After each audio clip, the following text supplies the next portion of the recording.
At the front of a middle school classroom in Oklahoma, a boy named Khosrou, whom everyone calls Daniel, stands trying to tell a story. His story. But no one believes a word he says. To them, he is a dark-skinned, hairy-armed boy with a big butt whose lunch smells funny, who makes things up and talks about poop too much. But Khosrou's stories, stretching back years and decades and centuries, are beautiful and terrifying from the moment he, his mother, and sister fled Iran in the middle of the night, stretching all the way back to family tales set in the jasmine-scented city of Isfahan, the palaces of semi-ancient kings, and even the land of stories. Here is a preview of Everything Sad is Untrue by Daniel Nayeri. All Persians are liars, and lying is a sin. That's what the kids in Mrs. Miller's class think, but I'm the only Persian they've ever met, so I don't know where they got that idea. My mom says it's true, but only because everyone has sinned and needs God to save them. My dad says it isn't. Persians aren't liars, they're poets, which is worse. People don't even know when they're lying. They're just trying to remember their dreams.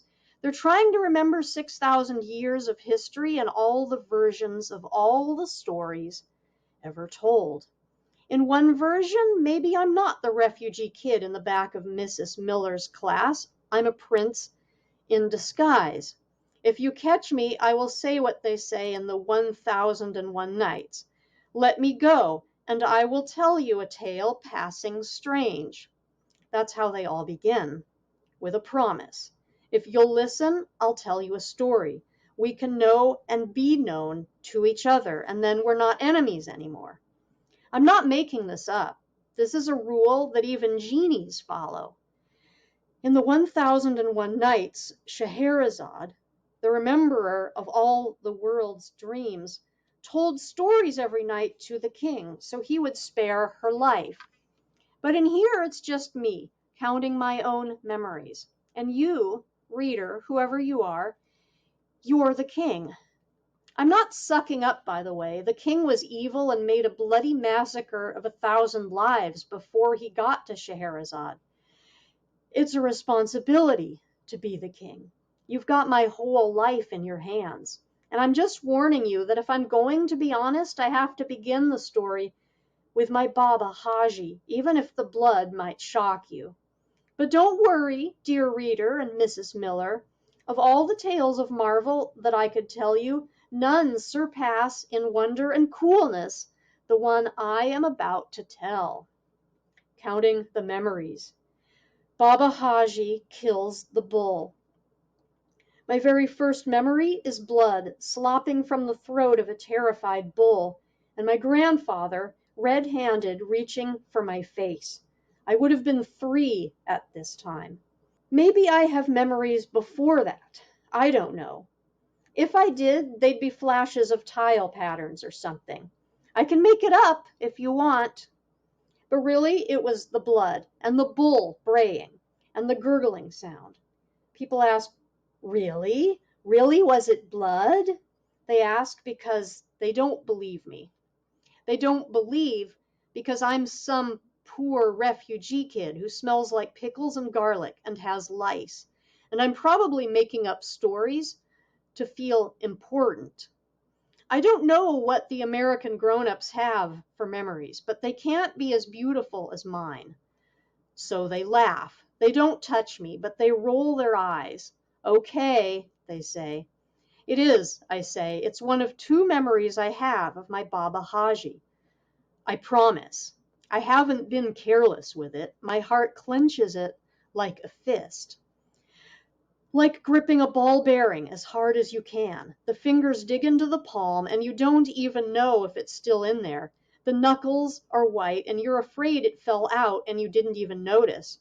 You're just clenching nothing until your nails cut into your palm and you bleed.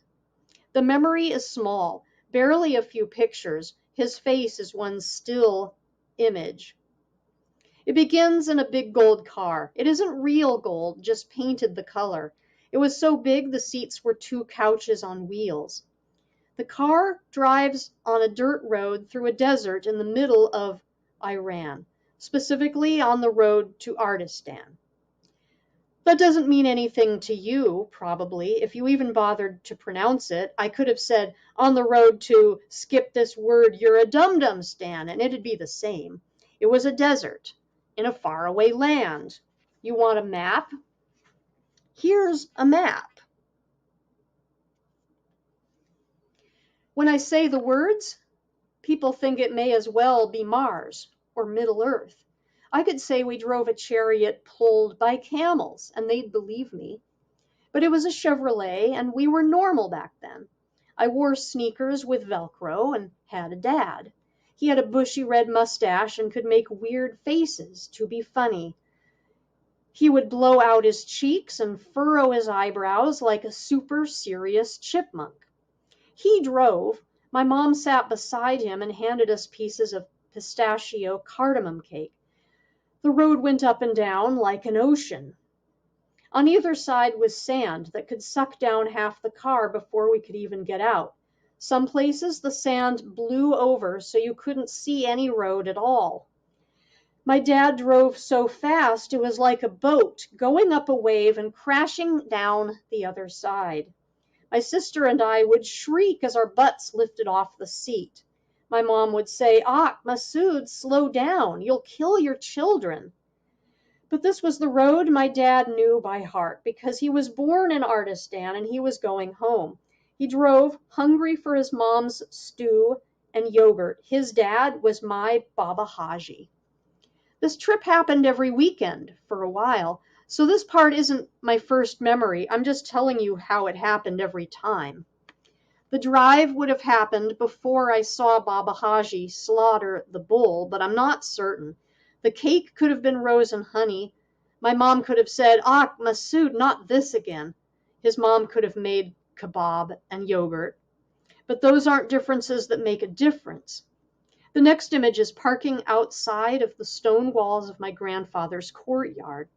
I see myself because this part is not my own memory. It was described to me by my mom. So imagine from up by her head looking down at me. I'm 3 years old. I wore corduroys. I carried my stuffed sheep, Mr. Sheep, in one hand and a stick in the other. I wanted to be a shepherd. My cheeks were chubby and people pinched them constantly, so I scowled a lot. I was the serious chipmunk. So cute, the cutest boy you have ever seen, my mom would say. I am now in school in Oklahoma, and no one agrees with this. I am told it would be dusk in the village of Ardistan by the time we arrived. The sun shined red behind a dusty mountain. The house was surrounded by a wall, 10 feet high. It was 600 years old and made of stone. The garden was inside the wall. It was lined with mosaic tiles. The trees were almond, peach, and fig. At the center was an inlay fountain that cooled you with its whisper. In the corner was the well. But we hadn't seen any of this that first time. I just know it because it's a place in my mind. I could go there now if I wanted. When teachers brought us to the sod house in Oklahoma and told us it was 98 years old, I asked why they'd made a museum out of it. The teacher looked at me like I was simple. Because we preserve and cherish historical things, she said. But no one lives in it? No. So every 98 years, people move out of their houses and turn them into museums? She looked away at this point, probably because her answer would have been, What are you, simple? Okay, class, hold a buddy's hand and keep moving. The first time we went to Ardistan, the time I'm telling you about, we got out of the car outside of the walls and heard the sound of men shouting and hooves clonking on the stone. My dad said, Stay here, and ran around to the entrance to see if it was one of those demons who hide behind the hedgerows. We didn't stay there, of course. He wasn't the kind of father you listened to. I remember approaching the gate. Louder and louder the men shouted curses. Yalla, yalla! I turned the corner. In the courtyard by the well was a bull. 4 grown men from the village struggled to hold it down. A giant beast. Its eye was black and bigger than any marble in my collection. In it was a swirl of panic. Sweating, shaking, insane with fear. A knife lay on the stone where one of the men had dropped it. The bull saw me. Its eye looked at me. I remember this because it was the only time I have ever been begged for anything. The bull let out a sound I can only say was like opening your mouth and trying to push all the food out of your stomach. One of the men slipped off the wet hindquarters and fell. My dad ran over to help.